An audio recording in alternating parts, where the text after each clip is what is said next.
I want to introduce to us one man that I honor and respect so much,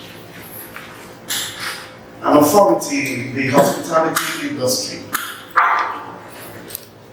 My very first boss, the man that gave me my first job as a general manager in the hotel when I got back from Ghana.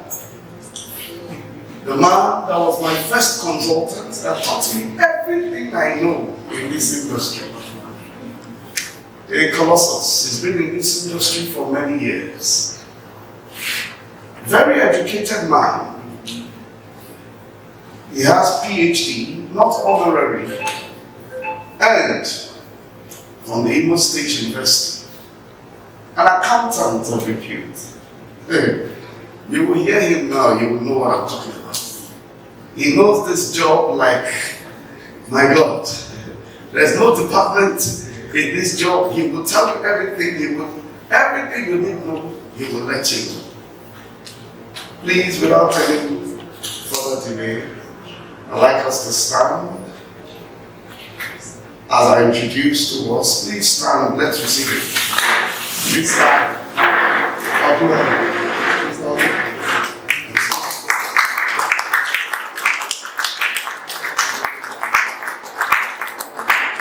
Thank you very much. Please be seated.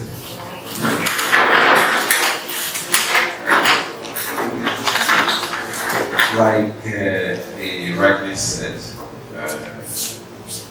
my name is Dr. Odun.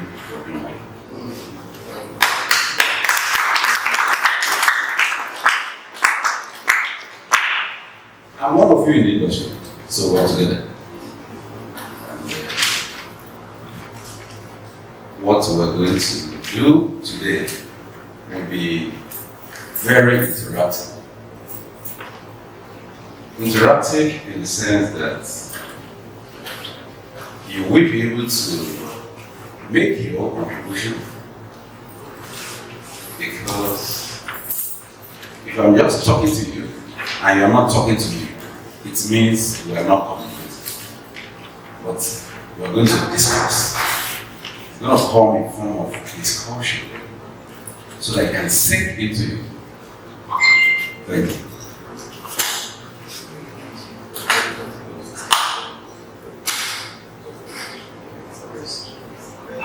So, it means that there's no need to waste any further time. It's just to go ahead for the business. Now, I understand you're having some challenges, especially among the housekeepers, the front office, that is porter and receptionist, on how to checkmate some of the activities in the room, including the maintenance, so that when guests come, they will not see a flaw. You would have seen it before them and correct it, isn't it? I'll start by saying, you know, where we are is we're in the hospitality industry. And we know that hospitality is all about taking care of people. Who is taking care to only the external customer? You should also know that internal customers should also be taken care of. I hope you know what I mean. We have two customers in the industry, isn't it? Yes. We have the external customer and we have the internal customer. We, as we are here, as staff of the organization, we are the internal customers. The external customers are those who are coming to patronize the business.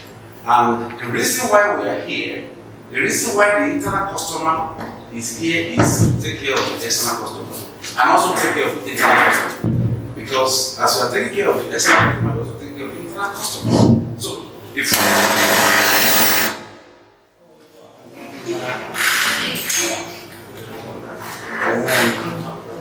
if we know that, we must do what we call miscellaneous. Who understand the language? Missing plus. Okay, tell us what's missing plus. A missing plus is things you arrange before you take activities. Come again. Those things you prepare before you take activities. That is, you are putting things in place. That is missing plus. He got it. Putting things in place. That is, putting things in place before your customers arrive. Are you getting it? Not doing it when the customer is there. Now, I don't know if you have it in place. You must have to design. If you don't have it in place, I will design it and give it to you so that I can share it. You must have a format, a reporting format.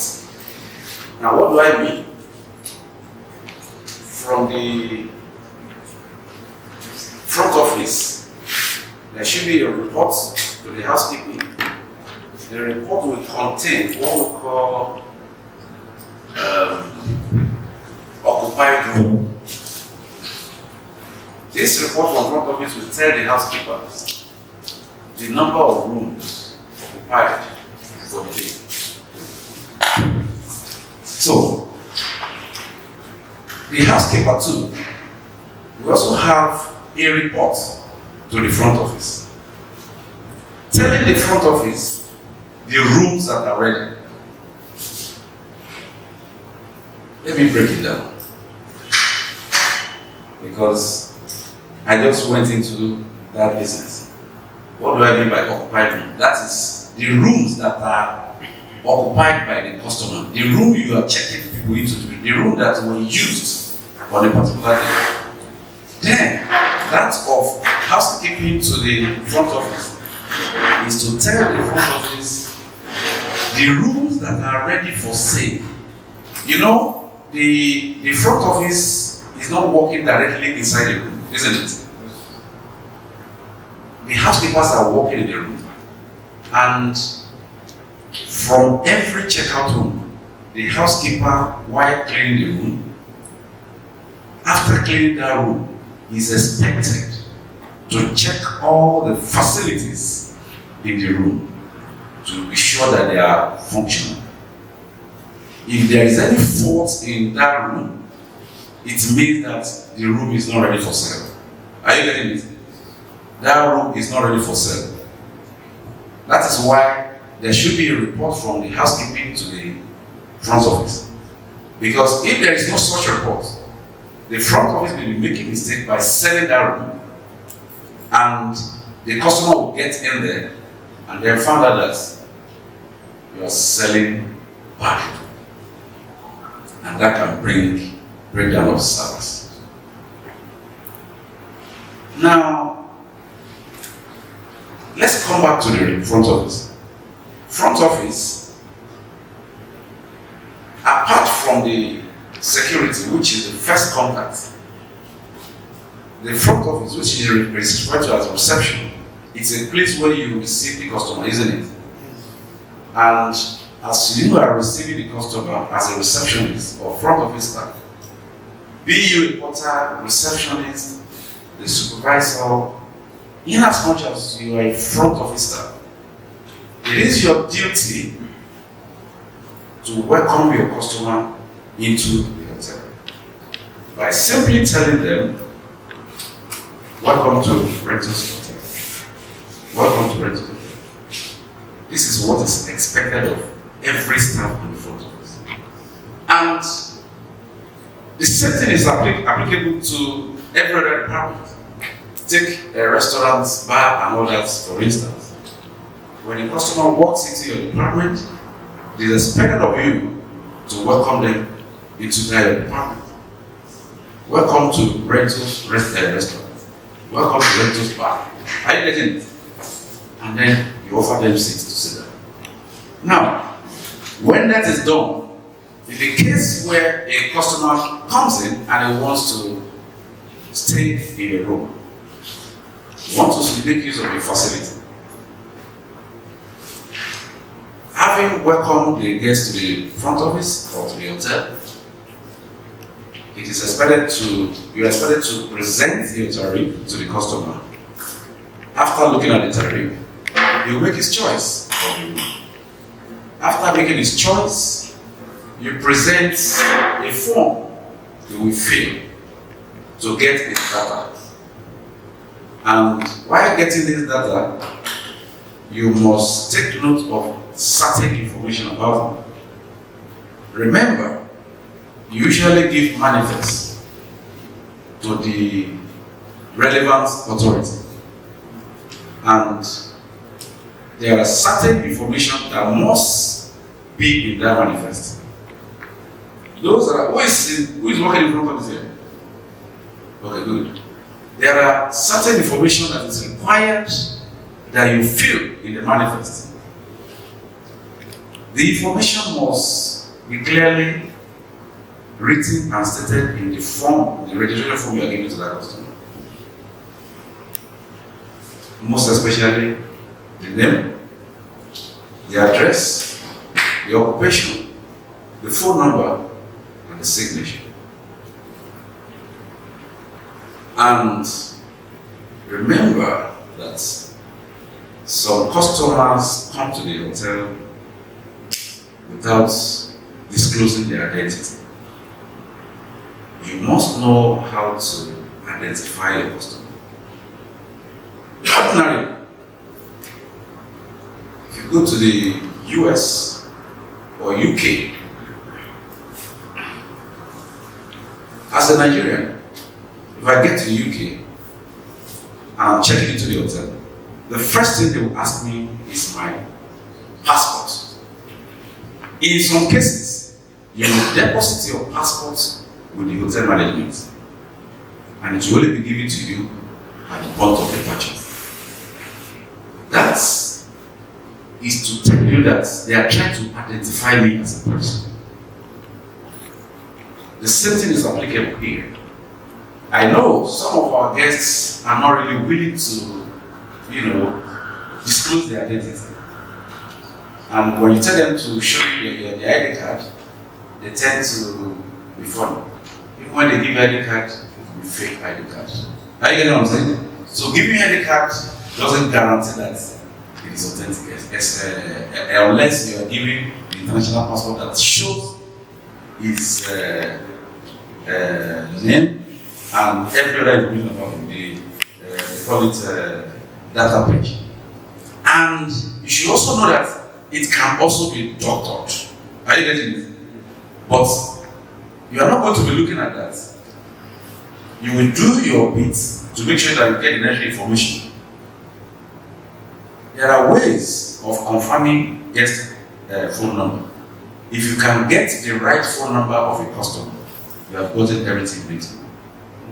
Because with the phone number, you can know everything about it. Am I communicating? Good. So when you must have gotten this information from the customer, remember that the housekeeper has already sent you her or his own reports that these rooms are the rooms that are ready. And then the customer makes his payment, and then the porter will now usher to get into the room. Am I talking? Yes. Now, when a porter goes to the room with the customer to check the customer into the room, we're now talking of the process of checking in the guest.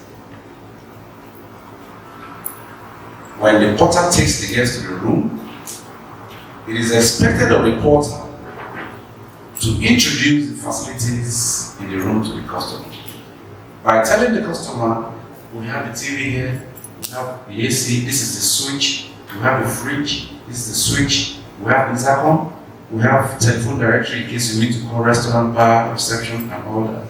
We have in the bedroom, we have the towel, we have the tissue, we have soap, we have slippers, we have this, we have that.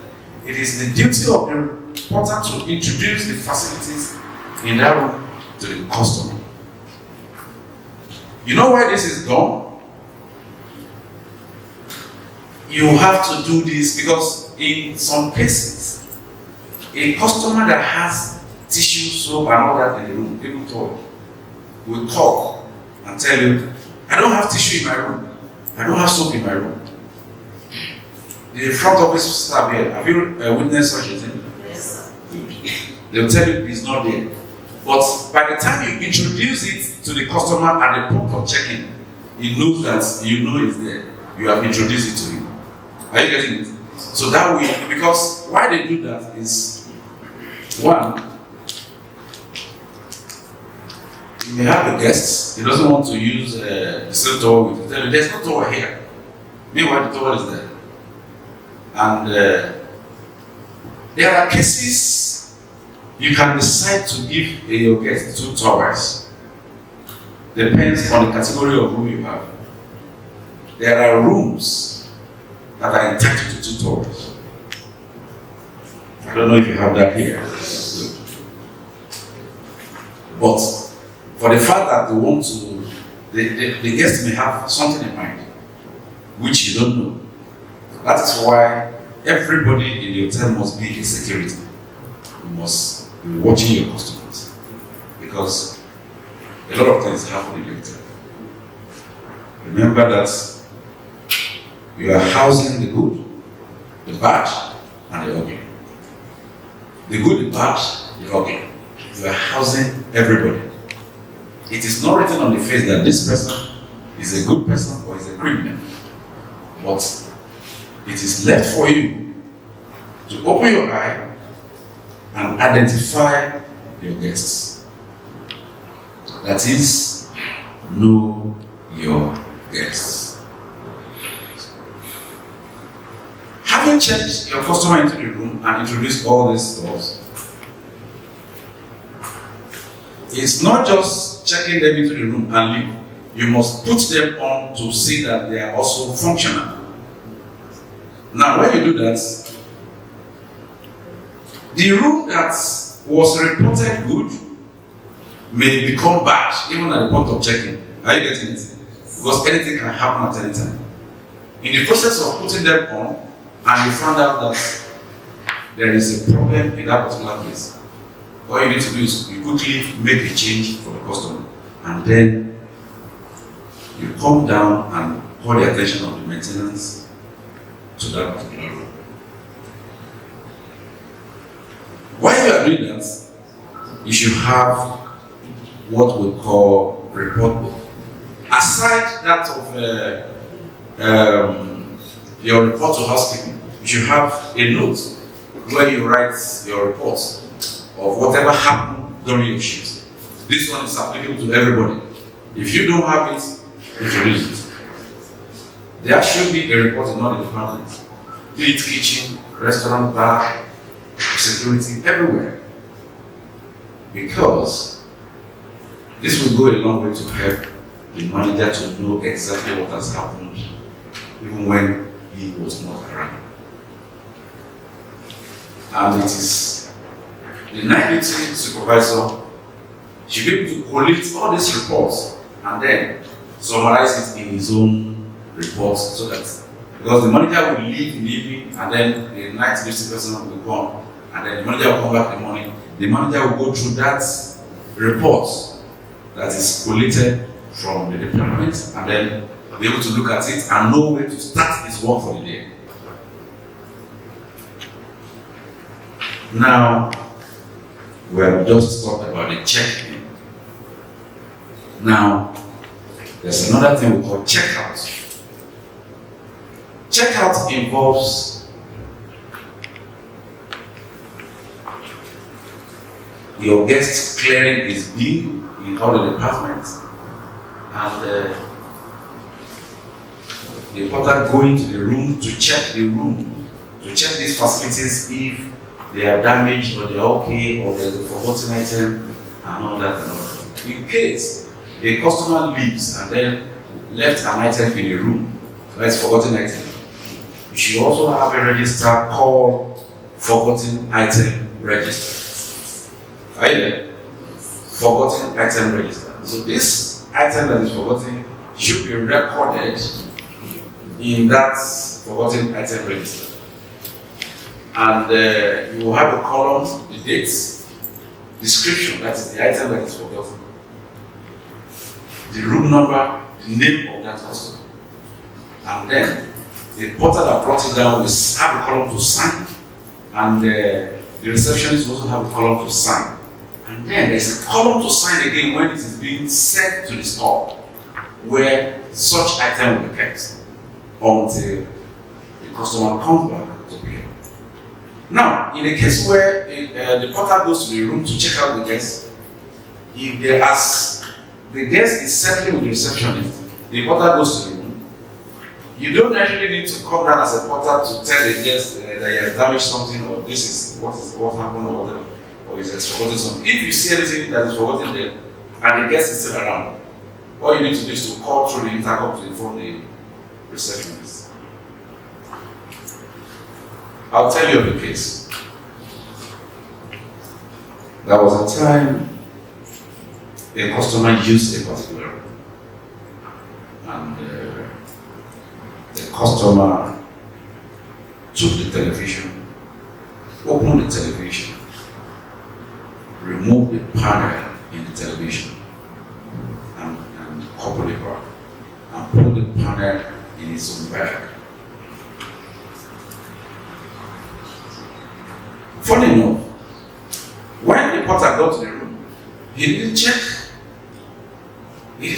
the room out. That's the language. He didn't check the room out. So he did not know that television had been tampered with. It was later on, when that customer must have gone, that another person was to be checked in. The housekeeper failed to execute their own job properly. So it was at a point when the porter was not checking another person and putting on these items that he found out that this TV is not working. And at the end of the day, it was found out that the TV has no panel again. Before they now went back to the record to check the last user and found out that somebody had already removed the panel from that particular TV. So you can now see the essence of checking the room out. Checking the room out involves checking all the items, those facilities in the room, to make sure that they are still functional. Like I told you, we have good customers and we have bad customers.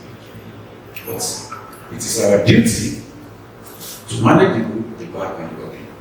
So shine your eyes within the hotel environment.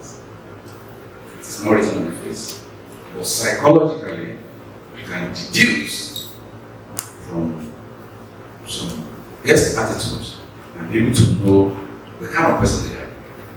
Let me tell you, you don't just say because the customer has come to pay you money and take a room, you give room to every customer. No. There's a customer that will come. When you look at the customer, and because as a receptionist or front office staff, you should be able to sight a customer and know. You may not be 100% sure, but you should be able to recognize the bad thing when you see it. Now, when you see this bad thing, you should be able to know that this is not the kind of person you should accommodate in your hotel. Because, one, when you check in, when you identify a bad customer that is not meant to be in your hotel and you check him in, it's going to create problem for you and other customers. Some of them will go into the room and start smoking the air. You start doing so many things and disturbing other customers. And when other customers see that you are harboring a customer that smokes, that is criminal, you will lose those customers because they feel they are not safe. You are trying to collect 50,000 from a customer and you are going to lose 1 million because that customer will chase away your good customers. So you should be able to identify them when you see them. Now, when that customer is being checked out, the front office, you should remember to call other departments to know if the customer is having a bill. It's not just to say because, when the customer signs a bill, it may not have been posted to reception at that particular time. And then the customer may check out. But if you, as a receptionist, you don't call this department to know if this particular room has a bill that is yet to be posted, the customer may go and pay whatever you have shown him, and then you lose that money. So it is part of the process of checking out. You must call this department to know if this particular room has a bill. So it's very, very important. And then, there's something I forgot to tell you. That porter that checked the customer in, remember to tell the customer, please enjoy your stay with us. Are you getting it? And when the customer is also leaving that reception, thank you for coming, please call again. It is very, very important. You can see that relationship you are having with the customer. The relationship we tell the customer whether to come back or not. There is nothing that is as good as having a repeat visit to your hotel. If you have a customer who does not pay you a repeat visit, you have gotten it wrong.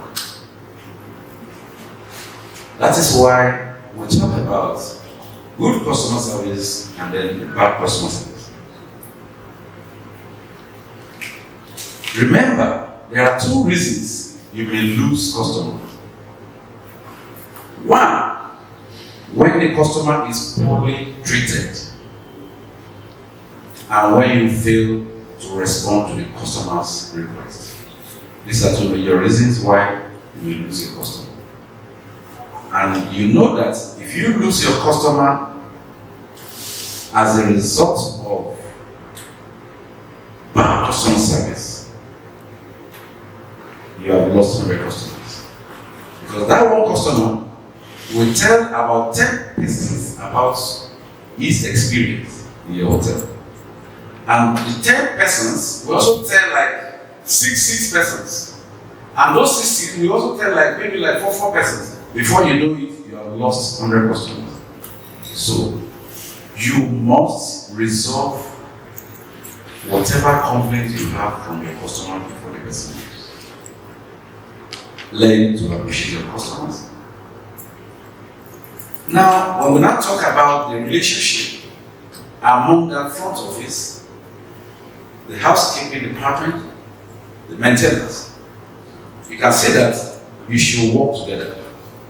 You should work together in the sense that when a fault is noticed in the room, you call the attention of the maintenance, who will fix it promptly and then get back to you to know that that room has been fixed. And when that is fixed, the porter should also go back and check if what he reported has actually been taken care of. You don't just tell maintenance, please, the bulb in that room is not working, and that's all. You must ensure that you go back to ensure that that particular bulb has been changed in the room. And as you are working, you should have your little notes that you are writing your mini report before transferring it to the main report. Are you getting it? And then it is also very important that you have a team. There should be a team called inspection team. This inspection team will go to the rooms one after the other and check all the facilities. I think if you can have it twice a week, that will be fine. Because I know you are busy here. If you can have it like twice a week, it's fine. Not just once a week, at least twice a week. So that and it's not just in the room. When I say inspection, you are inspecting the whole hotel, including this home. You are inspecting everywhere. If it is in the hospital, they call it a ward round. We still call it ward round here. So you do the ward round. In fact, in the morning, as a manager, he must do the wardrobe every morning. Every morning, every afternoon, every evening. It is very, very important.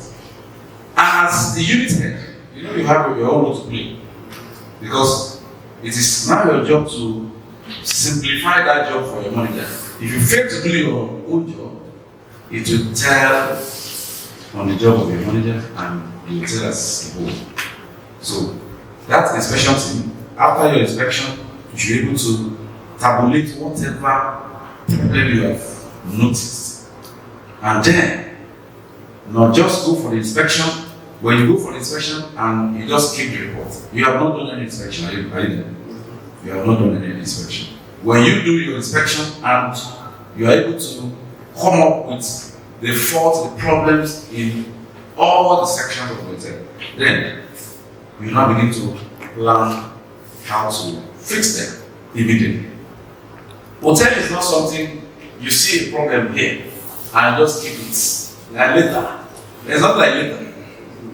If there is a problem in this hall and it is not addressed immediately, somebody can come into the hall and want to use the hall. Today, it's possible. They can just have a function they have. It could be political, it could be anything. If you don't spend that 10,000 to fix that problem, you're going to lose 300,000 or 200,000, as the case may be.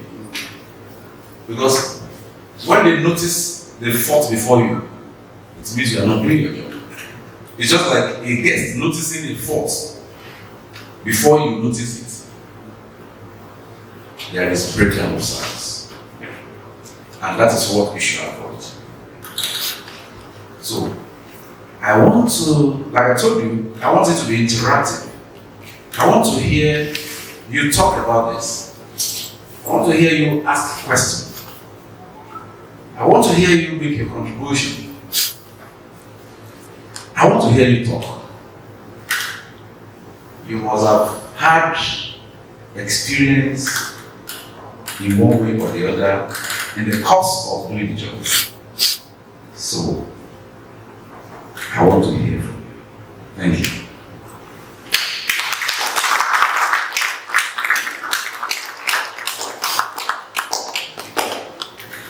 So please, anyone, please feel free. Any questions you want to ask relating to any of these departments, please feel free to ask. Where is this guy? Where is, I think I saw him there. The tall, slim guy in the housekeeping. Bridget, where are you? Come and ask that question you asked me that day when I came to be with you.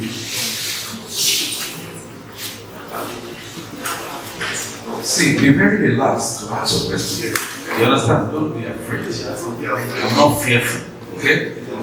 We are friends. Okay? Yeah, we're just friends. We're just discussing. Just see it as a discussion. And just be free. Because see, if I leave now and you don't ask the question, you will be regretting it. And when you ask question, you want to know, isn't it? Yes. And when you know, you perform your job better. No, come and ask your question. It will enable you to perform your job better.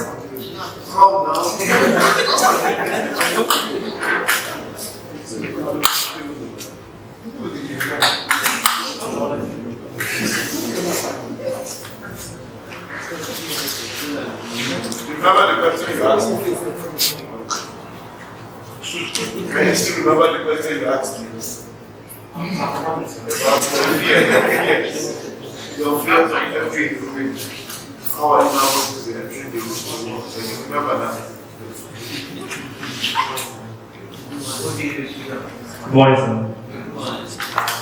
Housekeeping, like Richie, my name is Jude.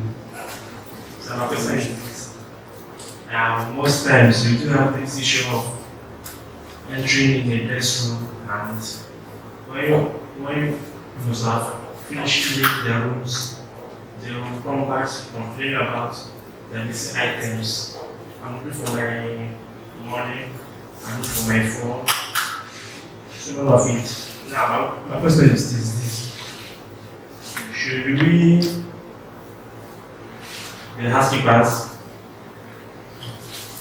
stop when they are out of their room, we will enter the room, except when they're inside the room.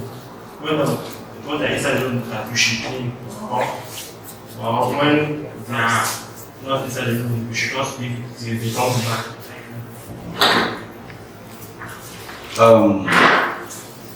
First of all,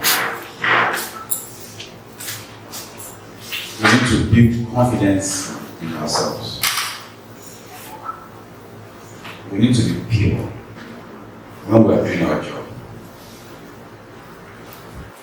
Don't be afraid in doing your job.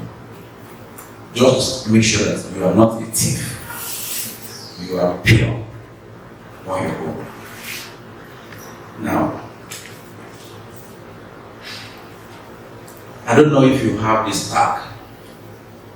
There is this tag you are expected to have in the room that will tell you when the guest is going out or is inside.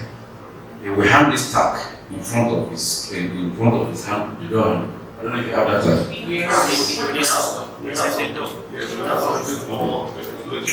Okay. Now, one side will tell you, do not disturb. When you see do not disturb, that means don't go to the room. The other side will tell you, clean my room, or whatever inscription you are putting there to tell you you can clean his room, whether it's in or when it's out. And in a situation whereby it is not placed, some customers don't know some of these items or how to use them. The porter that checks the customer in should also educate the customer about it. So it's one of the things he's introducing to the customer. Now, in the case where such thing is not even placed at all, because you will not have it, it means there is no restriction. In as much as you use card system, right? Yes. A customer that does not want you to enter his room will leave the instruction with the front office for the reason best known to you.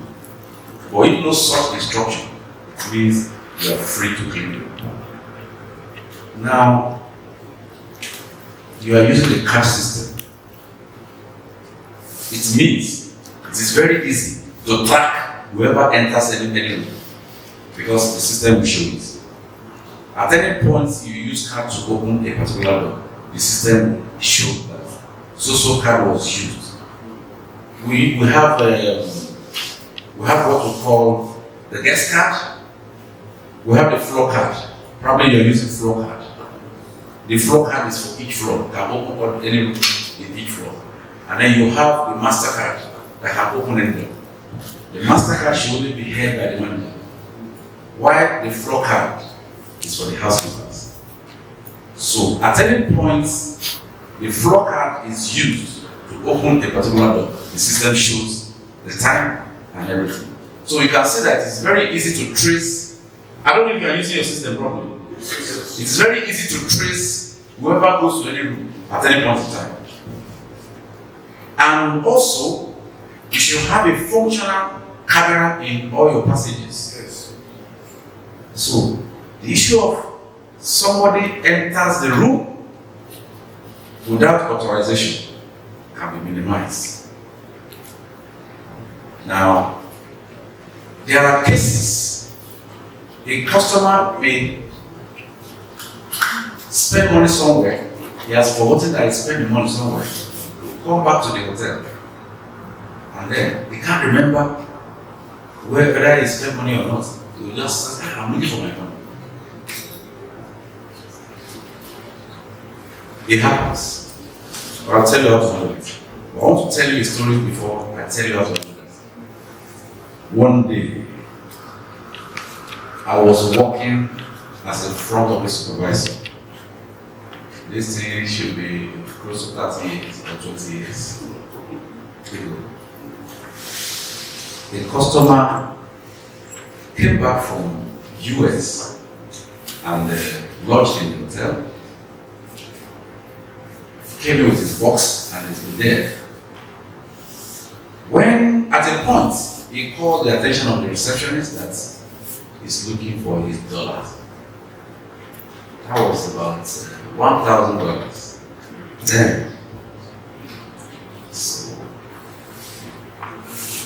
the front office called my attention that this is what this is complaining about.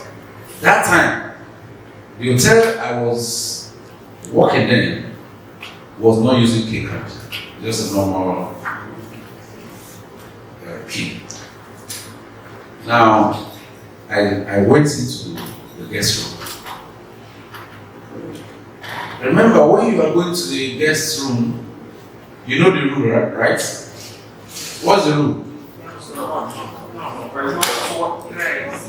And when you say, who is that? What do you say? Room service. No, say room service. Don't say housekeeping. Say room service. You are coming to render service in their room. That's why you're knocking. Just say room service. That's the language. Now, I went into the room, I knocked at the door. I said, who is that? He said, room service. So I walked in. I introduced myself and I said, I understand you lost something in your room. He said, yes. He brought his box. He said, this is where I kept it. I kept the money here. I cannot find it. And all that. I said, okay. And now started asking, do you have any guests that came to visit you or something? I said, nobody. And you can't remember whether you went out with money or something happened or whatever. They said, no, nothing. Nothing happened. In fact, he has not even gone out. And I said, okay, I want to give you 30 minutes for you to properly check the bag. Maybe you kept it somewhere and you can't remember where you kept it. That's okay, I'll go. But I'll give you 30 minutes, I'll come back. So I left. Because I don't want to be there, he may have other money that he doesn't want to know about for security reasons. So he now emptied his bag one by one. Fortunately, the money was somewhere in his bag. He has already accused the hotel, but because he could not place exactly where he kept that money, he felt somebody has taken his money. So, after some time, I went back to the room, greeted him again, I reintroduced myself again, that I was there earlier and all that. But I just want to find out if you need to check properly your bags and all that. And I said, yes, that is very sorry, that the money was actually in his bag, that he found it. I said, no problem, it happens. It won't make me to feel bad. I still thank him because what of if he finds it and tell you, I can't find it. No human beings can be funny. But he came back from the US and he knows, they are at least they do a little good than what we do here. So he said, he declared to me that because he found money, he didn't know that he placed it somewhere. So what I'm saying is this: there are cases where somebody will even spend money and they won't remember. Another scenario: a guest checked into the room and he called a girl that joined him. And when the girl must have left, he called that he can't find his money. This one happened like about 5 years ago, about 6 years ago.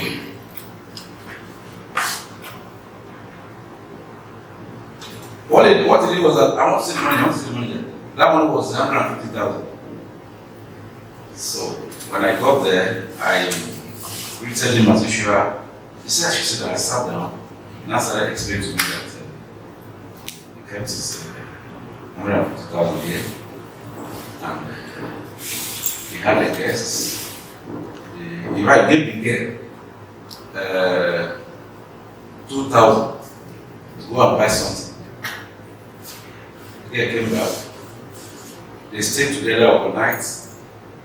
Then when the girl left, they went out. At the point, they went out and came back, left the money in the room, and then when the girl now left the following morning, we don't find the money. It's not saying that the staff has stolen the money.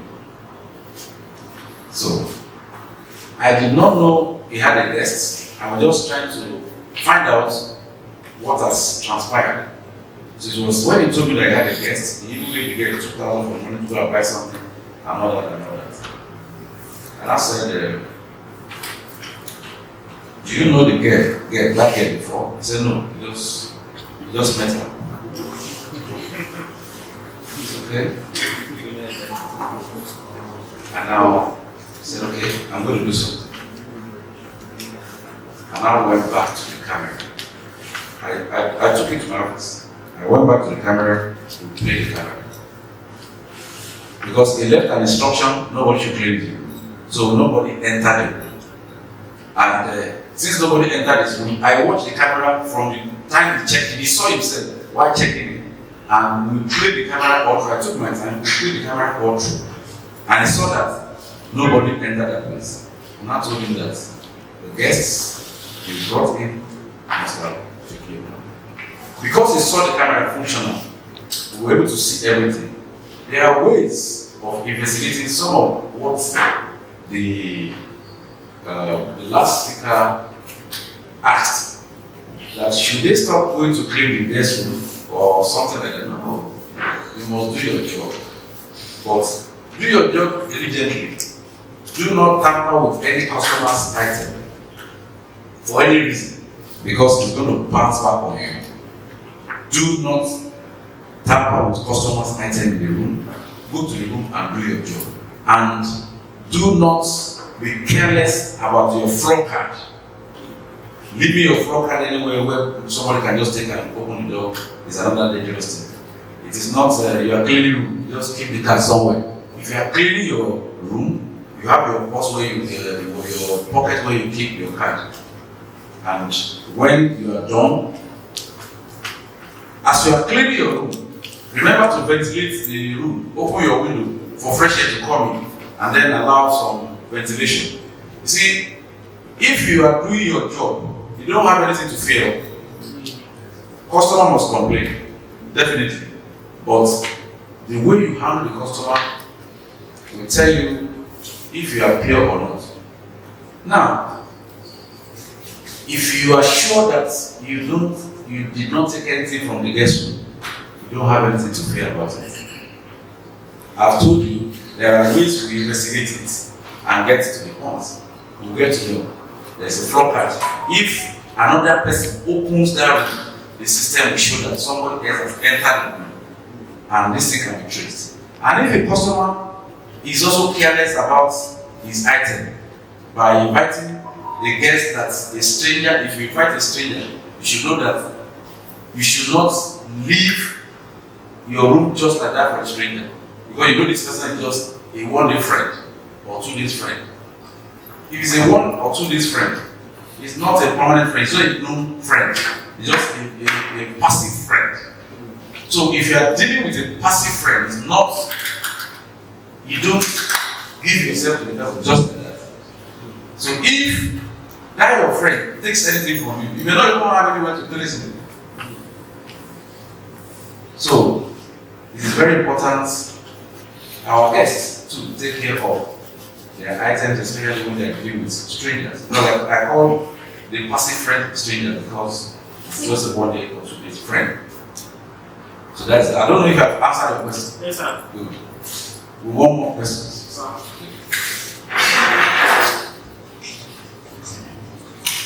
Thank you, sir.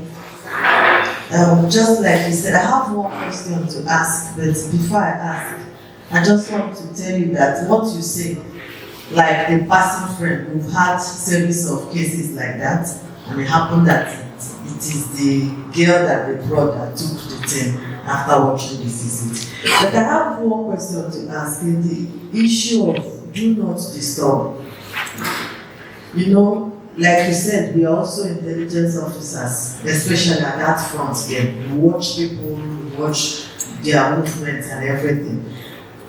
There's a case that happened in Lagos where a man got killed and the woman was arrested, and what people were writing, they said, does it mean that the hotel did not notice that the man was killed like 3 days in the room and nobody noticed it? And what was brought out was that there was a do not disturb sign in that room, don't clean. So how do we marry that to? Like where I guess will tell you do not disturb and it has a security implication. Thank you, sir. Good. As a front office officer,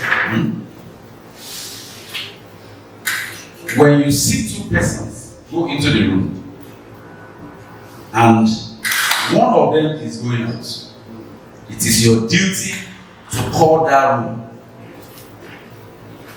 Please, good afternoon, sir. My name is good afternoon, sir. My name is Amaka. I'm calling from the front office. I just want to find out if you are aware that your partner is going out.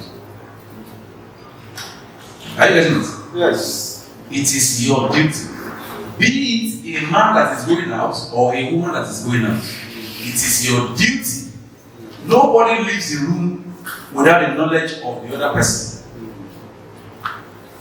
In this case, if anything happens to any of them, you will get to go.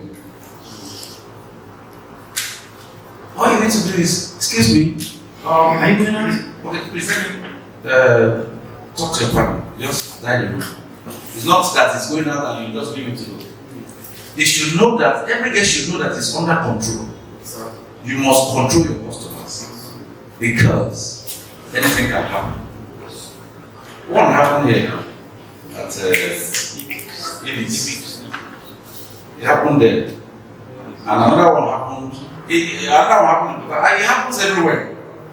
So it is from that point that you don't allow a partner to live without the consent of the other person. If you see do not disturb in front of the door and the receptionist is doing his job, now it is still possible when they know that there is control in that hotel, they may not come here to perpetrate that evil. And if that person does not know that such standard exists in that hotel, then they may come. And when they come, though before they come, they will monitor the environment to know that this environment is where they can do that thing and those countries. But in a case whereby they just deal it without, because some criminals are also careless. They may do that thing in the room and try to use the back door or something to escape. That is why when I said everybody is a security in the hotel. When a customer is passing through where he's not supposed to pass, if it is there's a place you write staff only, and you see a customer passing through that place, he has committed something, he wants to escape. So you should know that you have to quickly apprehend him. Staff only is strictly for staff, not for guests. When you see that customer there, something has happened. You must be vigilant. So do not disturb when you see it. You should suspect something. Are you getting it? When you see do not disturb, then it could be for, if it is for maybe a period of time, then you can be allowed, and after some time you don't see it again. But when you see it now, 2 hours after you see it continues to be there, then you should monitor that room. You should know that you have to pay attention to that particular room. You don't just see do not disturb and you pass by and then go. No. In fact, do not disturb is calling for your attention. Yes. It means that you should take note of that room. You should monitor that room properly. So it's a sign which you must take note of. And don't just say, do not disturb. We are not going to clean that room.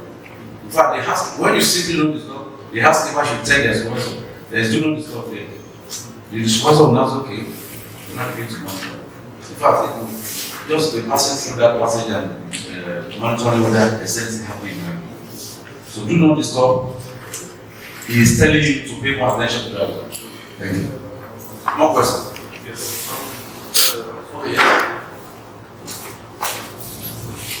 Good morning.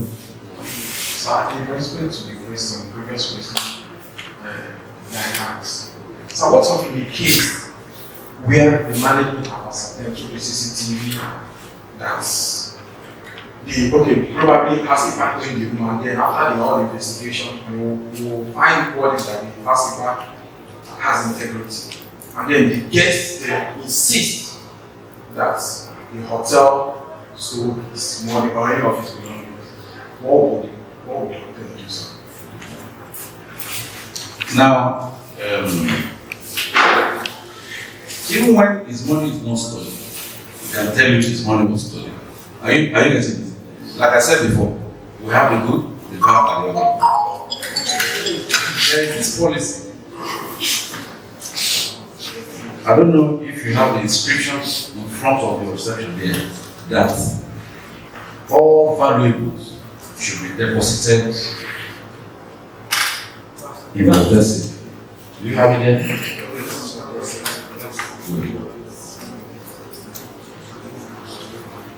This will also go to, there are cases where somebody's car will be stolen from the hotel.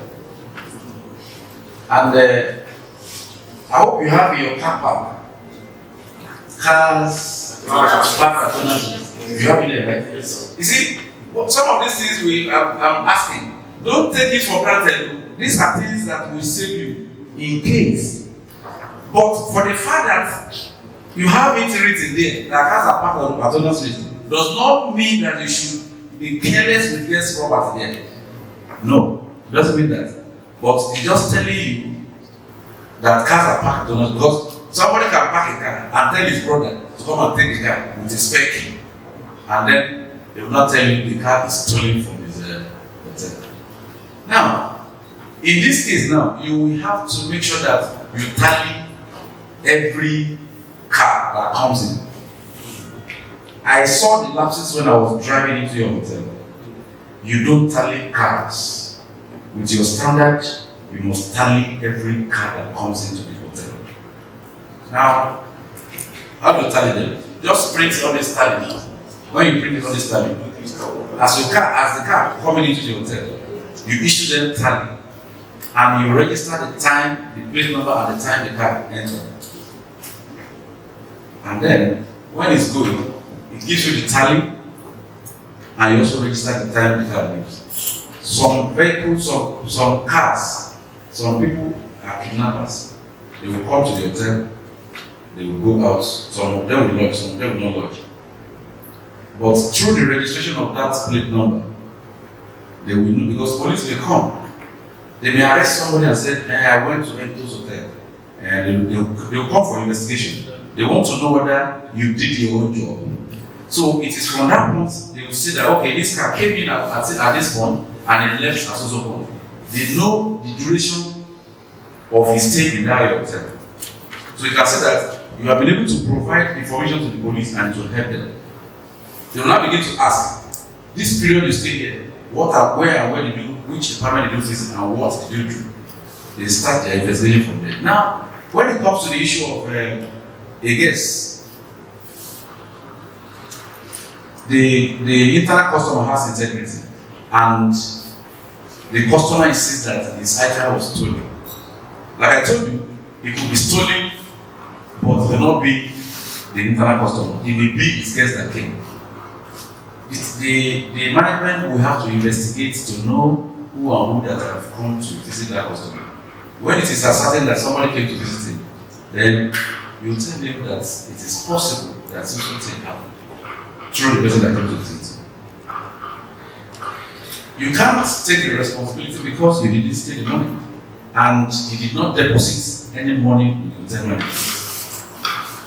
You didn't keep any money with me, and you are telling me to come and give you the money back. It's not possible. So it is not. You were giving the money. You know that if the money is stolen, you definitely are going to pay back. But in a case where it is not deposited, when this thing happens, you now begin to make reference to these inscriptions that are mentioned. Guests are expected to deposit their valuables with the maybe photo supervisor or the whatever person that you have assigned to do that. If such is not deposited, these are the escape routes for the hotel. Exactly. Because by the time you begin to accept, they will tell themselves, that hotel they paid me, I will do my own. You know that kind of thing.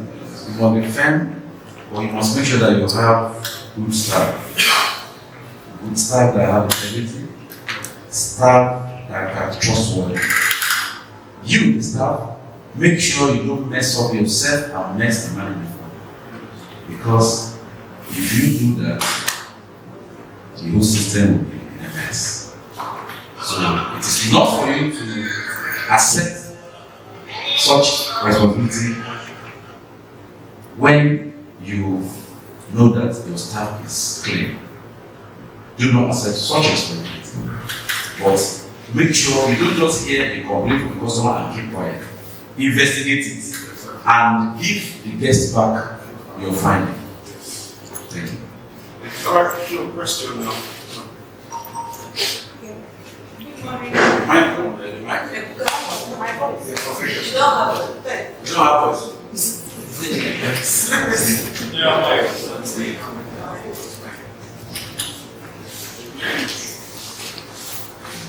Good morning, everyone. My name is Mr.Odun. I'm from the security department. So my question goes like this: in a situation whereby some customers, they are very stubborn and adamant. If you're trying to, tell them things the way they can do it properly, but they will insist that they want to do it this way, what will you do? Maybe in the areas of parking cars, directing cars, they will park wrongly. You try to, because when cars are coming, you will stay to see how they are parking. If they park wrongly, you won't meet them. Okay, sir, look at how they'll say no. That I want to park like this. Some people you approach them, they'll not even talk to you. They'll just go. Some they will even be shouting at you. Like in this situation, what are we going to do?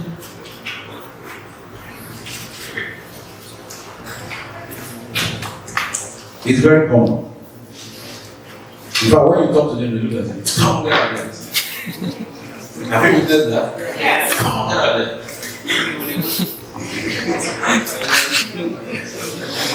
Yeah, it happens. But you see, when we are doing our job, it's not only in that security section. It happens everywhere. Every department. There's what we call difficult customers. There are ways of handling difficult customers. And there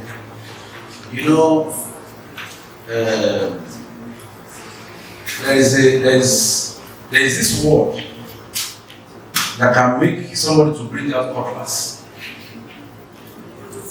There is another kind of word that can make somebody to bring the cola and give you. Right. So you see, the approach you are going to use matters a lot.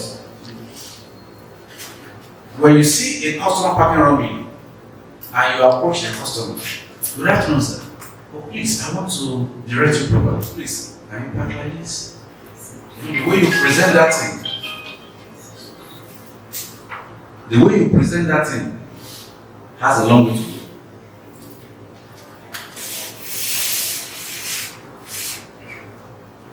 So, it is still possible, even when you present that case properly, some will say snub you and do whatever they want to do. What you do is, as an operative in the security department, when you are trying your best to control that customer and his adamant, do not fight the customer. What you do is you simply report to your supervisor. Any matter that is above you, not just the security, any other department, any matter that comes up and is above you, don't just die it down on your own. If you die it down, it will bounce back on you. Your manager will see somebody that didn't park well and say, why did you park like this? Why did you allow this car to park like this? And then you say, I told the man no, but he just refused. And he ends there, no. Report it to your supervisor. Your supervisor has been trained to know how to, just make sure you know the direction where the man is going to. Your supervisor knows how to go back to the man and approach the man in a different form. You know, there's a way somebody will talk to you before you reach that advice. So don't die down, report it to your supervisor, but make sure that you have a good approach. I was impressed this morning when I came in. I drove like this to somewhere there, and then I tried to find my way to park. While there, I saw a security operative who was trying to look for a way for me to park. He now found out that he said, sir, can you park like this? Or there's a better place at the other side there. And I said, there's a better place. I thought, that's okay. I now drove out again, came to this side and parked. Are you getting it? So, if the customer is difficult, make sure you report it to your supervisor, because that parking may not allow others to park, so that the supervisor will be the one to go to the customer and supervisor, when you are going to the customer, you greet the person properly and introduce yourself. I am the head of security department. Please, I observed that you didn't park properly. Someone may hit your car or something like that. Something may happen, please. Can you just help us to park properly? Please, thank you very much. So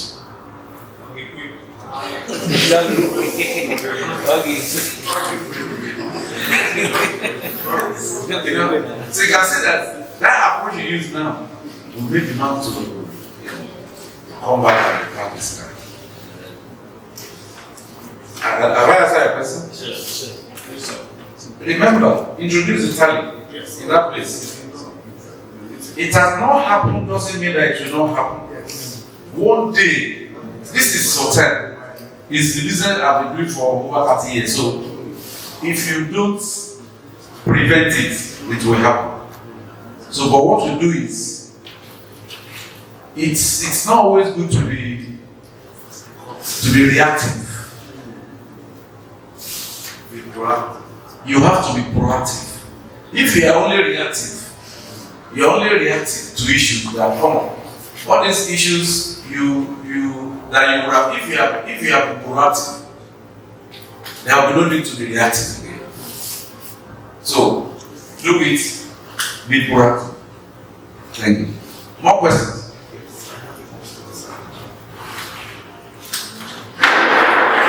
Look,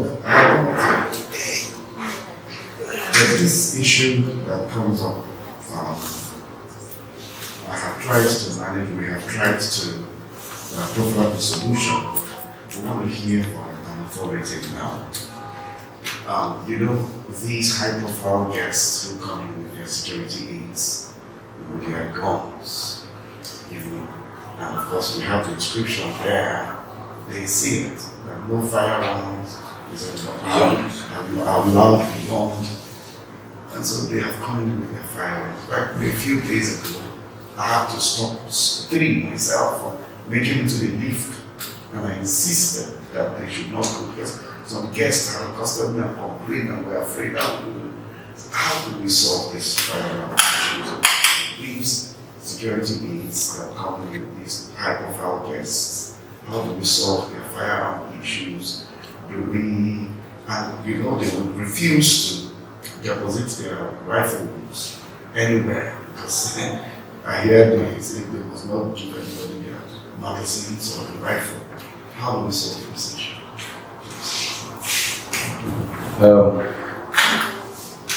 In my hotel right now, I have like some guests that happen to be security men.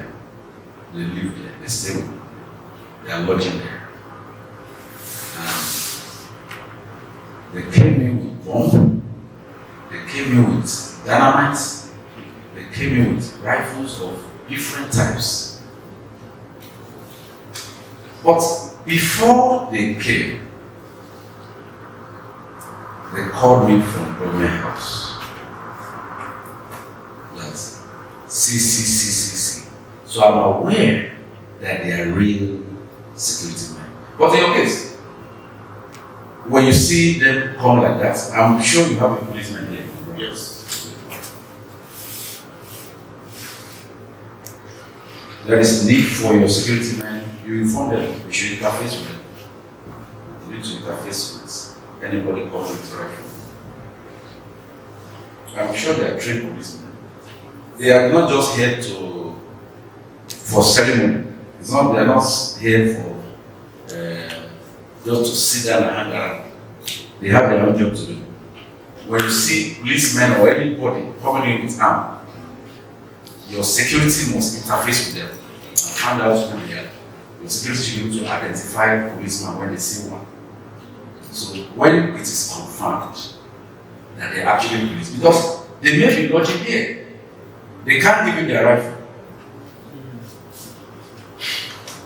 They cannot give you their rifle because that is their life.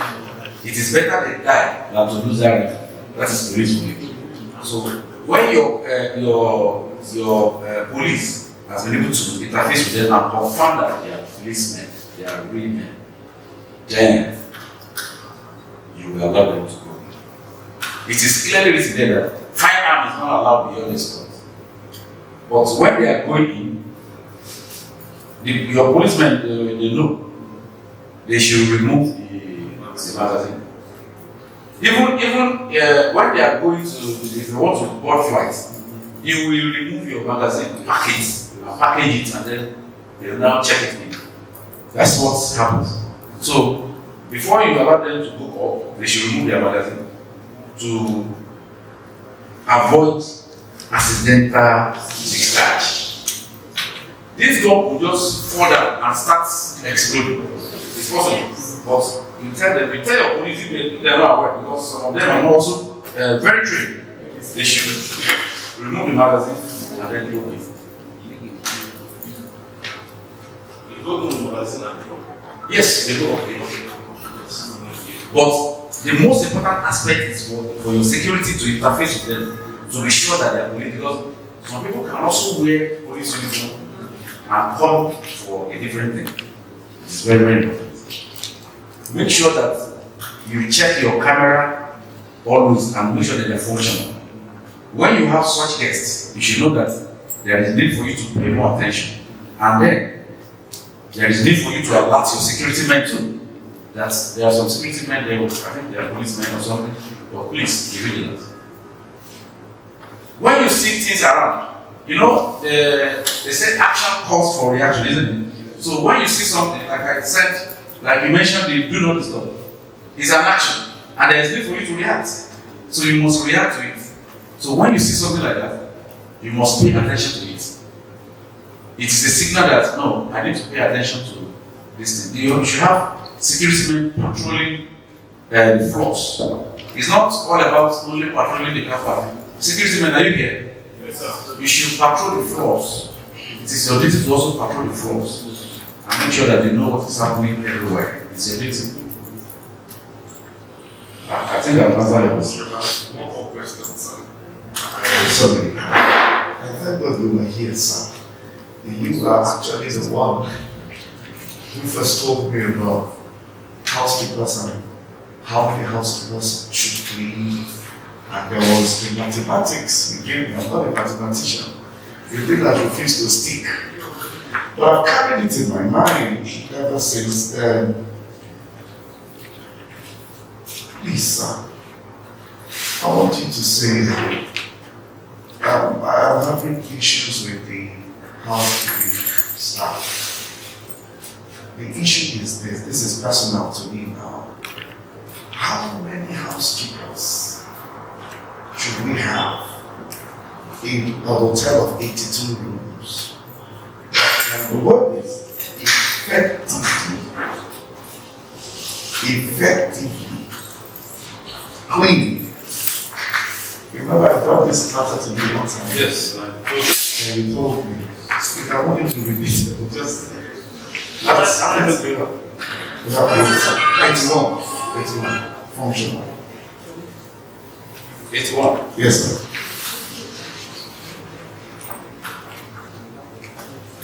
Is it realistic with the number you give?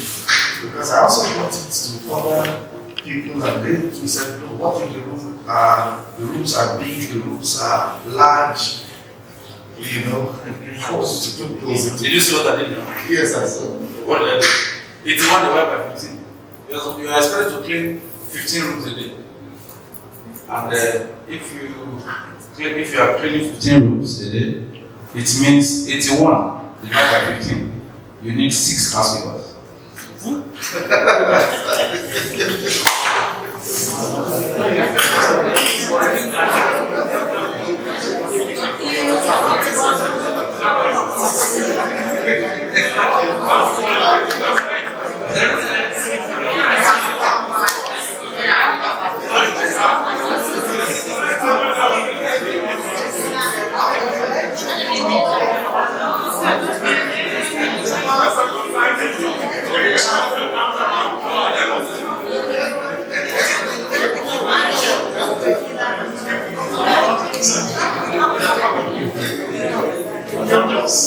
Just did your arithmetic. And I challenge with that. You know, in a hotel of 82 rooms, you said that the least the housekeeper can clean is 15 rooms. Now, in a situation whereby we have, because we usually have guests, how do you harmonize a situation whereby where you have many guests about to check in and many guests are already leaving? And somebody has 15 rooms to clean, and that person is to leave or to close work at least 5:30 so that he or she can come the next day. And we know too well that the energy being exerted while cleaning the shakeout room is different from cleaning a hotel room. You can spend like 20 minutes or 20 something minutes cleaning a shakeout room because there are some checkout rooms that you will enter. You may not even know where to start from. So how do you reconcile these two? Because it's a very big challenge. Let's do it mathematics. I'm happy you have an idea of how many minutes. You may not be accurate, but you have an idea of how many minutes it takes to clean one. Now,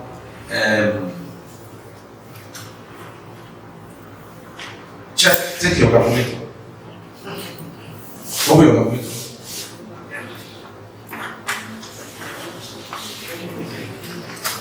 How many 20 minutes do you have in an hour?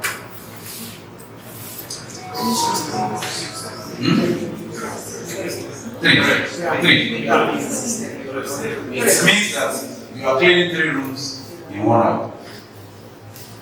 And if you are cleaning 3 rooms in 1 hour, it means that 5 hours you are cleaning 15 rooms.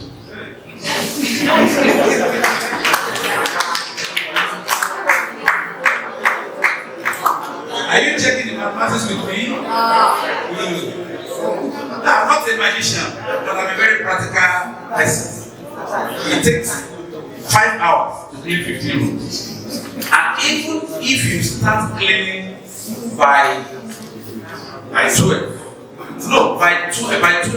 at checkout, like you said, if you start cleaning by 12 at checkout time, it means that you will clean this 15 rooms, you finish it by 5 o'clock. But, no, 5. 1, 2, 3, 4, 5. You need 5 hours. But remember that you have 30 minutes or 1 hour break. Meaning that maximally by 6 o'clock you will still finish your work. But remember that some people will leave in the morning, they will leave early enough. They leave 9 o'clock, 10 o'clock, 11 o'clock. You must have cleaned some before that time. So it's not even going to affect your own time. Are you getting it? It has been calculated, it has been done. We designed it. I'm one of those that designed this particular aspect in the industry. So we know it takes 20 minutes, 15 minutes, 20 minutes, depends on the camera, because you know you also clean empty rooms. So you spend between that 15 minutes, 20 minutes to clean one room. So it is still within the range of your work schedule. I don't know if I've answered. Go ahead.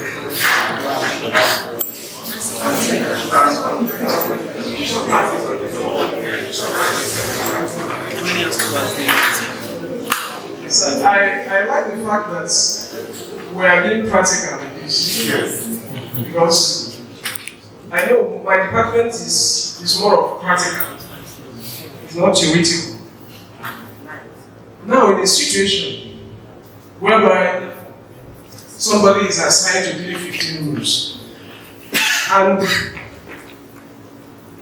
out of that 15 rooms, you already have 10 rooms. I told you, I instructed you to come back by 12.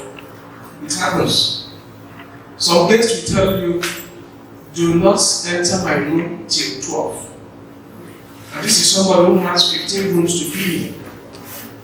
And 10 persons or 10 rooms, I've already told you to come by 12.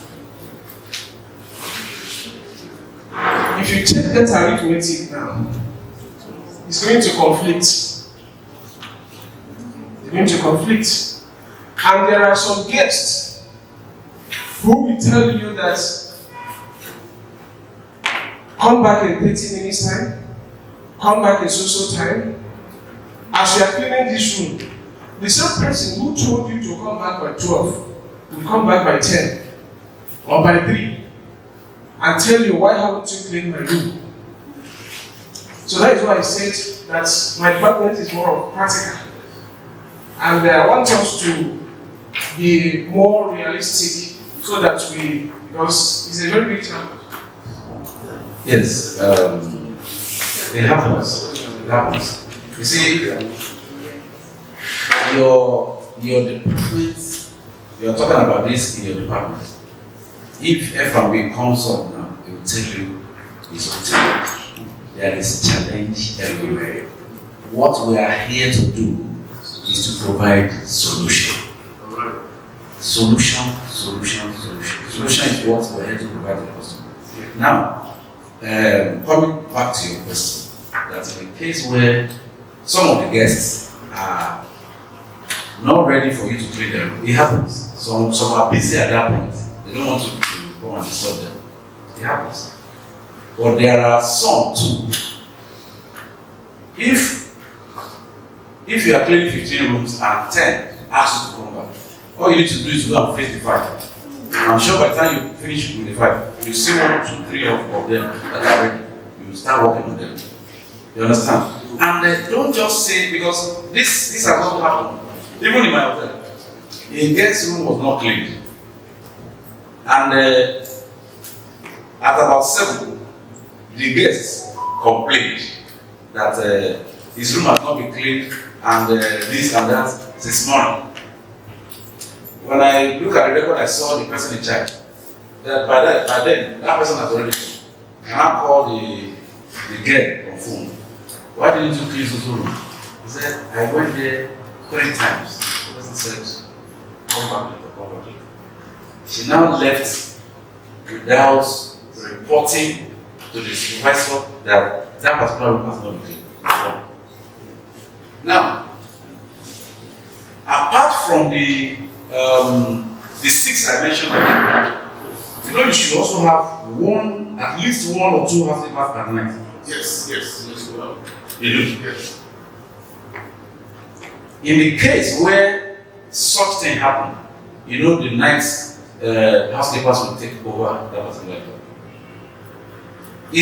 We're not perfect, You don't expect to have it perfect. You can't have it perfect. So when it is now encroaching to that time for the night person to come, then they will take over from there. You can say that it is not the fault of that staff not to have cleaned that particular room, but because you are trying to work with the guests. That is why it now happened that way. And then when it happens that way, you have to inform the person who will now assign it to the night shift housekeepers.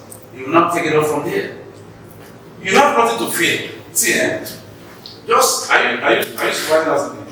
If you are very practical, this is very simple. It's very simple. Just design your work in such that it will flow for you. Your housekeepers of night, they are not here to just sit down. They are also here to work.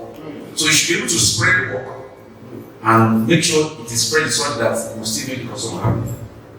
That will not disrupt the customer's activity. Are you clear?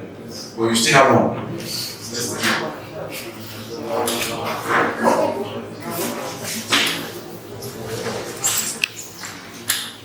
So my question is, since I started working in this industry, I have visited some hotels to know how they operate, particularly housekeeping.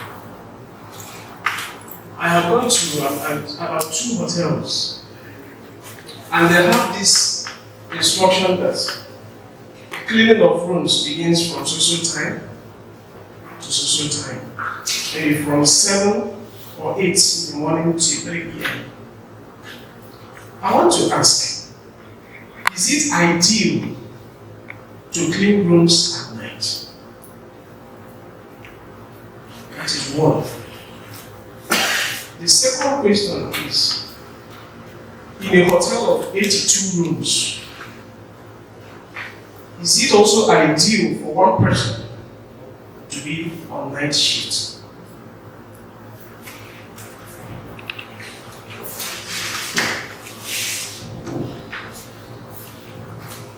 In the UK, in London to be precise.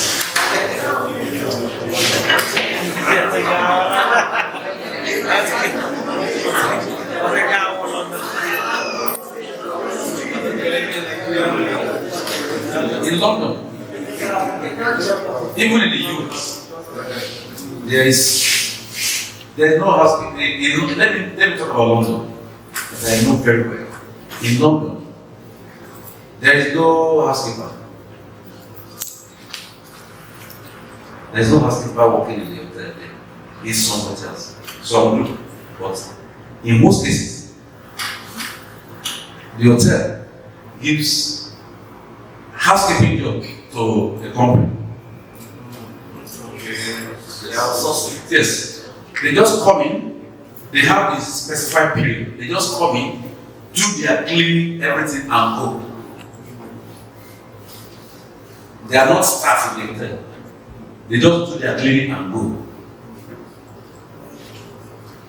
Just like you said, in some hotel they have this specified time. They just do it and go. What our system is complex. That is why we are still making provision for somebody to be on night. Ordinarily, they just do your cleaning and then go. And that is all. But because we are in a complex system, that is why we are making provision for them. They are very organized. If you keep your phone here, if you go and come back, you leave that phone there where it is. You understand? They are organized. But here we have a complex system. That's why you may depends on your activity. You may have one person or you may have two persons because you have a big environment, and because there is need for somebody to always clean the compound. You can have when I say housekeepers, I just generalize it. You know, I didn't say room steward or public area attendant. I just say housekeeper, which they are going to use. You can have two because they need to be cleaning the environment, not just the demand. They need to be cleaning the environment, cleaning the passage and all that. Because sometimes something can fall on the floor. You have to do something can break in somebody's room. The guest can pour something on the floor and things like that, and you must have somebody that will address it. So, because of our complexity, we make provision for this night duty thing. And when it comes to restricting or working within the particular hour, if you check some of the hotels you're talking about, like I lodge in many hotels, even in Owerri. I decided to go to hotels and then see what is happening there. I lodge guests there. Like Rockville, for example, I usually lodge people in Rockville, and they clean at any time. They always clean too. They will clean around for us, clean anytime, even in the night. They are still in night clean. You could call. It's just like, you know, we are running 24-hour service. We are not running. Your guest doesn't understand that. You have a time frame for cleaning. They don't understand that. Hotel is 24 hours, and that is why you are having that cleaner on duty. The way we have activity in Owerri, in some other states, they don't have it. We are better placed in Owerri than many other states in Nigeria. Yes. So, you can have two here because of your compound is big. There's need for someone to always do some work. And don't restrict your cleaning time because you want to adjust to be able to suit all your customers. They say customers are always right. When we say customers are always right, it doesn't mean that what the customers are doing are always good. But what we are doing is to work with them. You work with their time. You understand? There are some cases, a customer will be the one to tell you, go, don't clean my room. And you'll be the one to complain. My room was not cleaned. Have you experienced it? Yes. My room was not cleaned. He won't tell you that he told somebody not to clean his room. But my room was not clean. It's dirty. In fact, I don't know what you guys are doing here. He will start talking and talking and talking. We have such customers. But we still not make them. So, you can make provision based on your size of you can make provision for night. Thank you. The last question.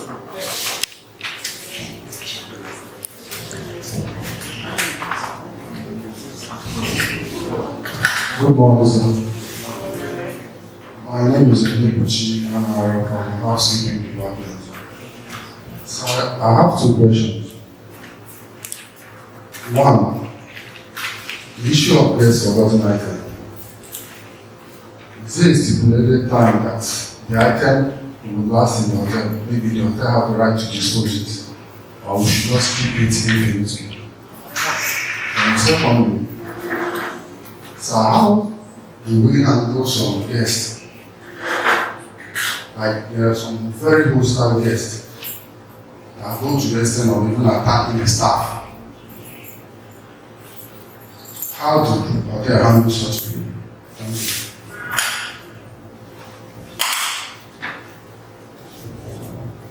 The rule for the forgotten item says 6 months. You keep it for 6 months. You keep the item for 6 months. After 6 months, if that person does not take caution, you can endure to keep it for 1 year before you dispose it. Especially when you have waited, called, maybe there's no phone number to call or something. If you forget something and you don't get back to that thing within 1 month, it's assumed that you no longer want that thing. But we give 6 months. The rule says you should keep it for 6 months. That's the rule. Now, in the case where a guest attacks the staff, let me tell you of another scenario.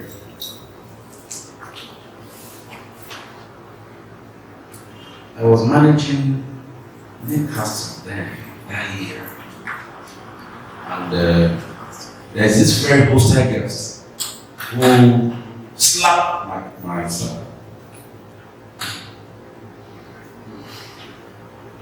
And the staff just came to my office and reported that this man was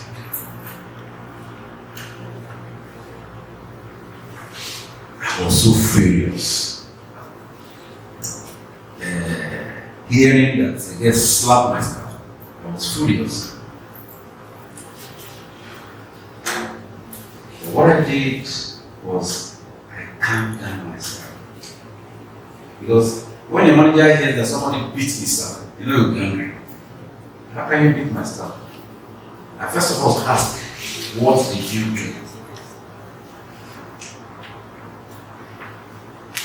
He said he ordered for food in the restaurant and there was delay in that food.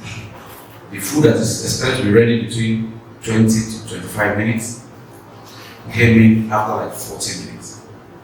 And I think the guest was very hungry. So when it came, just bring this in. As the guy was trying to explain, just like that. And I said, is that what happens? He says, I said, when he slapped you, what did you do? He said, he wanted to quarrel with him, but later, based on the training I've given them, that you don't fight in the customer. Now, we succeeded himself. So, he came down to the customer. That's okay, no problem. You have done well. Now, as a manager, what you should do is you now seek to meet the person. And when you meet that customer, you will tell the customer that you greet the customer. Don't go there with anger. You are not going to see the customer with anger. When you go to the customer, you greet the customer and introduce yourself as the manager of the hotel. When you introduce yourself, you now tell him, you understand, he had a little quarrel with one of my staff. I just came to find out what happened. Then he will probably tell you his own part of it. The next thing the manager should do is to apologize to that customer. I'm very sorry for the delay in the service, or the breakdown of service. I'm really sorry about it. So, the staff also told me that you slapped him. He agreed, he denied it. But you have to state it clearly.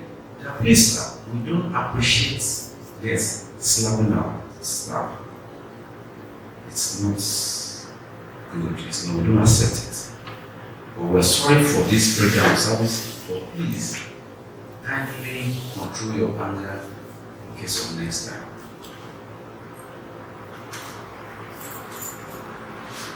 You know, after talking to that one that happened, the one I told you know what happened? The customer apologized to me and he told me that, can I bring that guy to him now? I said, yes, of course. I went down again. I told this guy that when you get there, you still apologize to him. You know what he did when he got there? After the guy apologized to him, he dashed him 10,000 and said, he's sorry.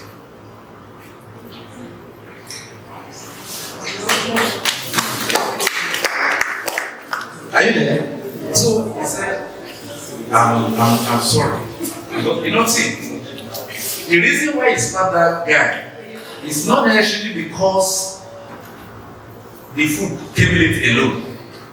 He now told me as a person, he said something happened to him and he's very angry. So it was a transfer. You understand? So it was a kind of transfer aggression. You cannot see it.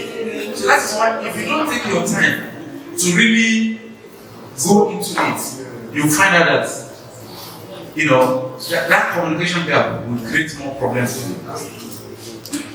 The guy told me that I wanted to bring both of that man, but if he had done that, it would have resulted to something. So the best way is just take calm and make reports to your manager or your supervisor. Then, because your manager has been trained. This thing I'm telling you now, these are the things, these are the way we train the manager to know how to handle issues when they come. But you may not know it at your level. But the manager knows that if it happens, this is what I will do. Because you are not going to make trouble with the customer, but you must tell the customer the truth. You have said it, sir, we don't appreciate our guests slapping or beating our staff. You have made the point clear to me. Then it's not left for him to get it and make good use of it.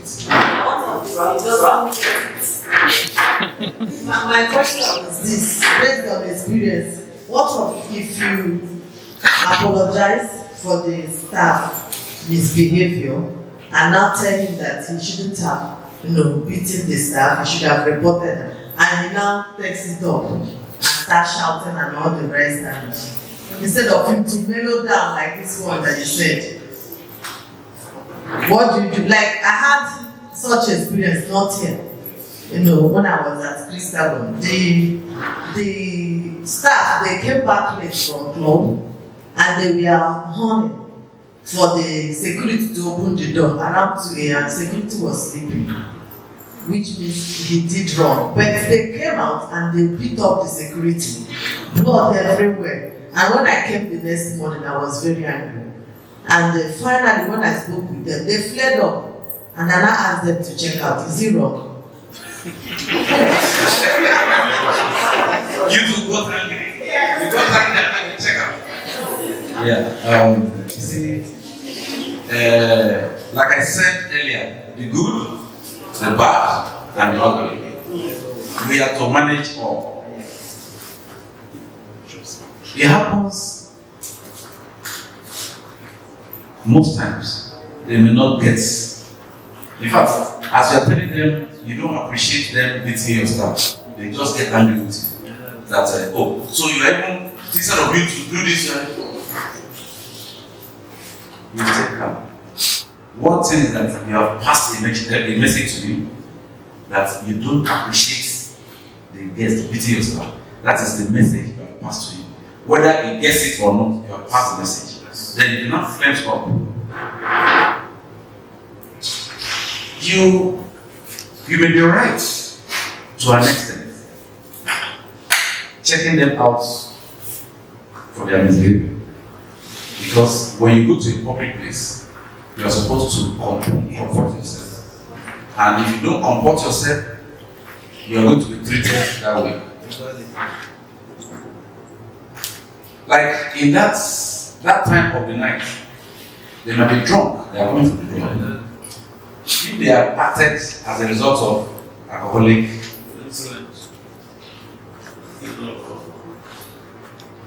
they will realize it in the morning when it must have subsided in the morning when you came. Yes, it can happen.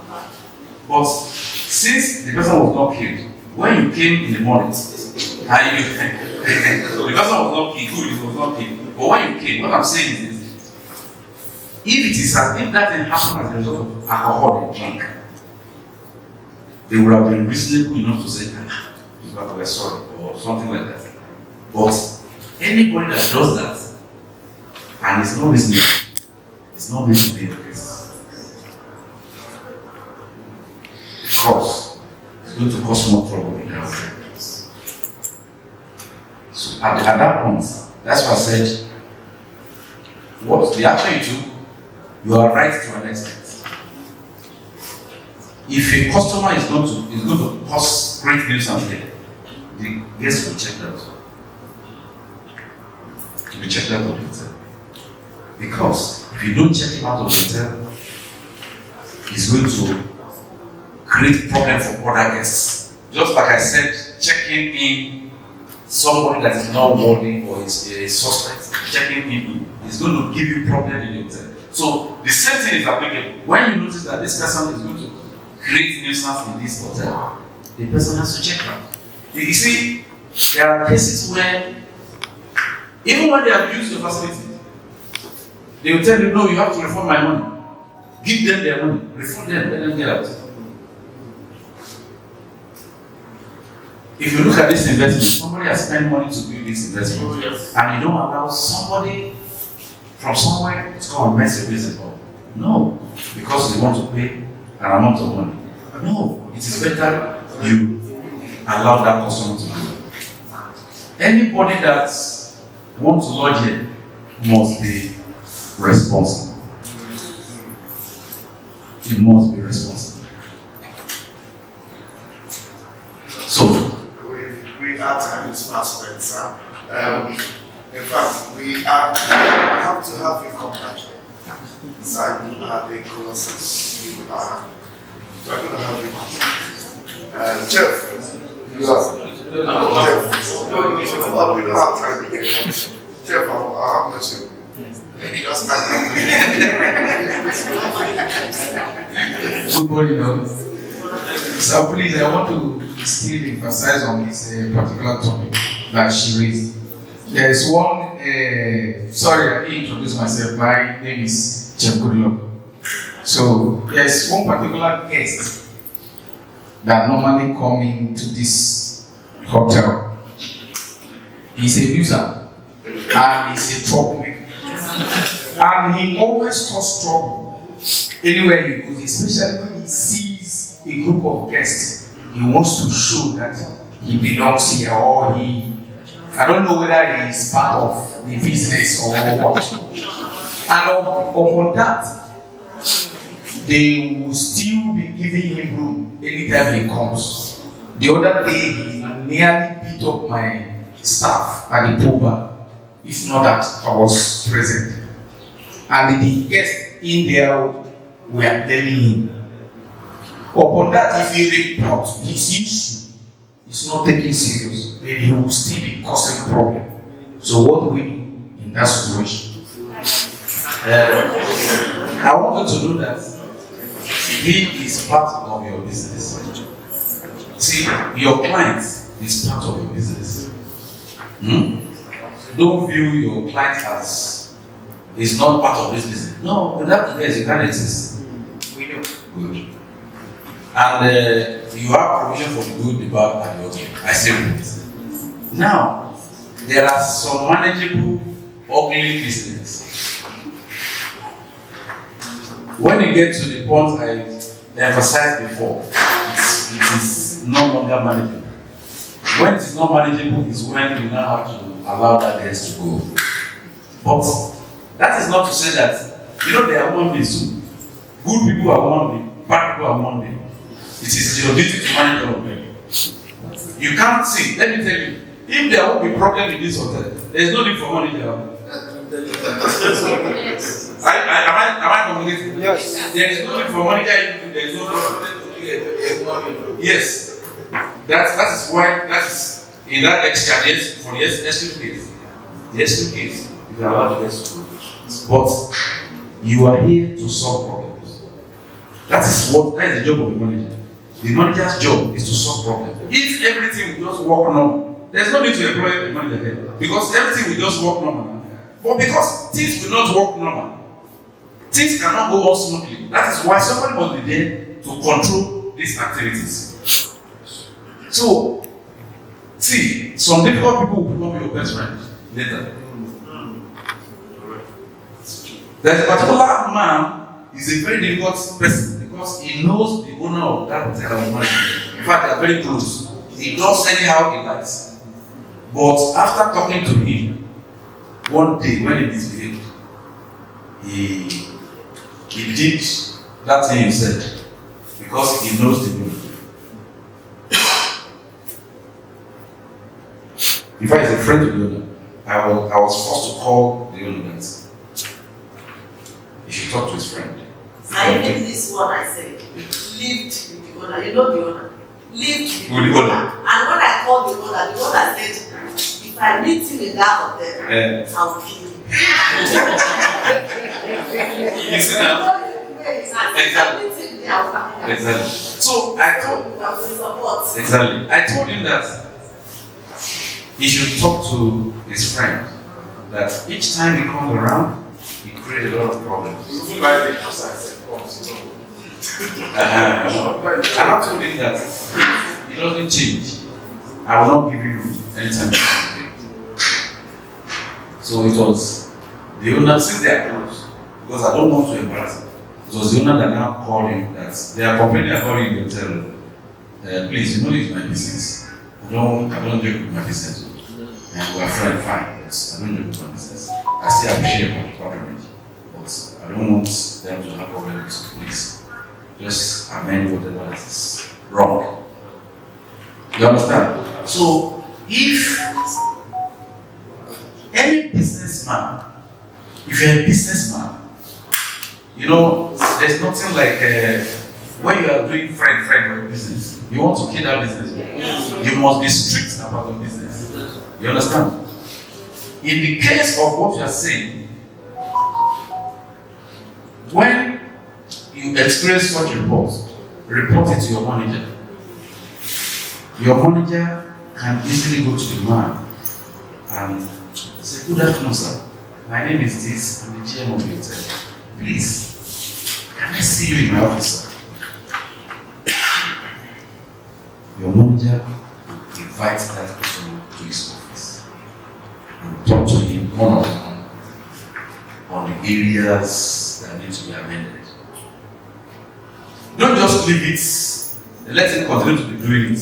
Let your manager know so that your manager can invite him and have a discussion with him. In fact, he will become friends with your manager. You understand?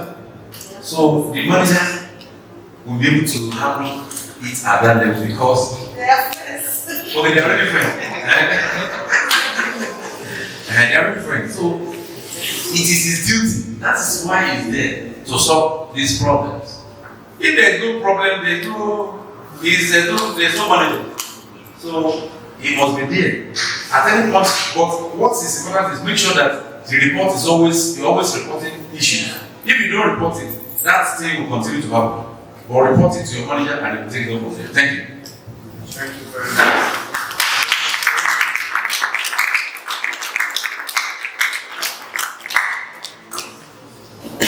One more time, shall we clap for this?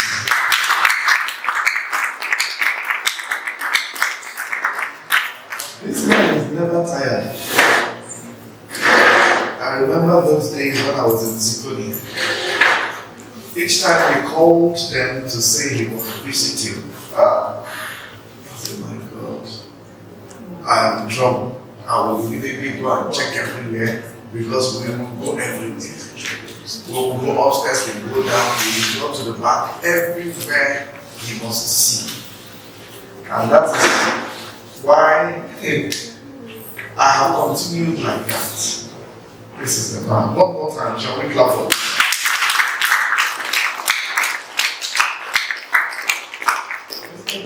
Thank you very much for coming. We are so glad you're here. We have learned a lot. And this is not going to be the last time, sir. As a matter of fact, you just answered the question I've been bothered about my compound cleaner who just left me. So now that you've told me it is 6, so 6 people will be at the housekeeping, and I'll ask the manager to draft 1 or 2 to the compound. So we're not employing anybody. Please, shall we clap for this manager?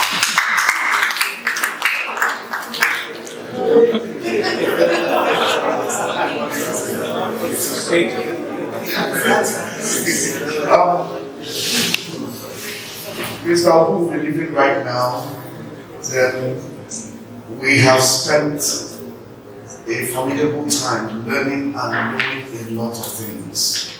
I am particularly glad because we have the new people who just joined us, and their eyes have actually opened up to a lot of things in this industry. I pray that we will not just be hearers only, we'll be doers of what we have heard.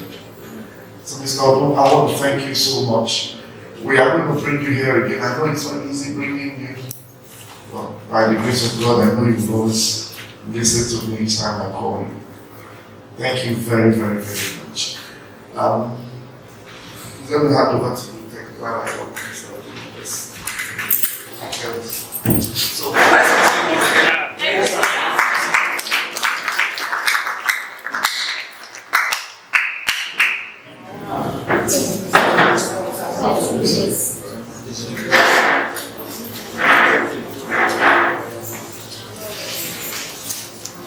think we are going to call this for us to introduce our new members of staff, which is the core responsibility of our lecture. I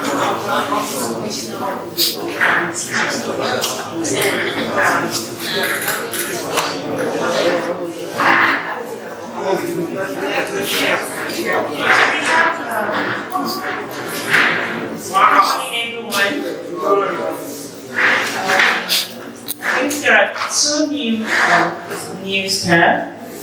We have Ms. Bossede Helen, the receptionist. And we also have Favor, the accounts department. His name is Favor. Okay.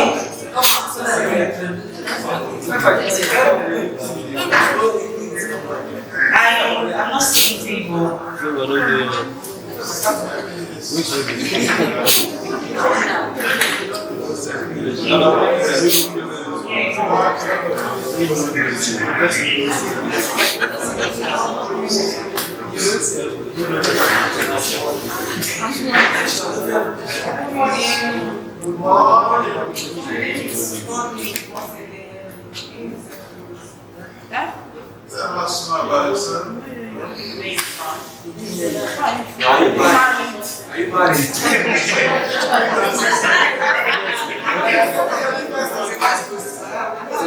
Single or married?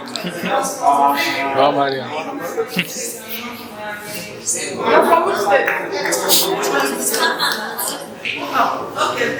Just Last lady.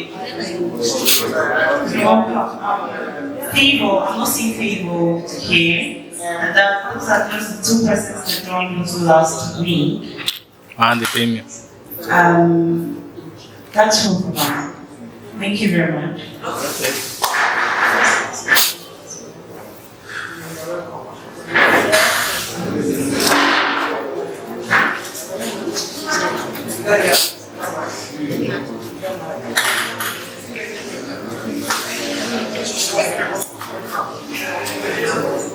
Your question has been answered.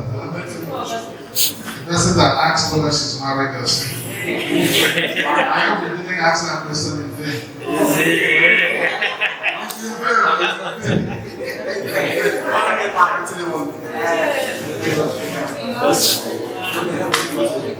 Where did you go? Just got married. I think if you have another person we're waiting for our chair to chairman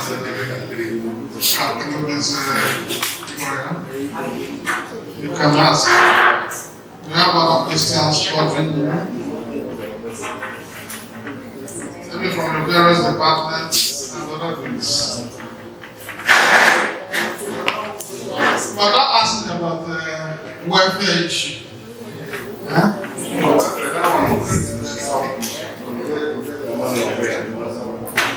Good morning. Please, No, Jen is not here, but let me speak to her.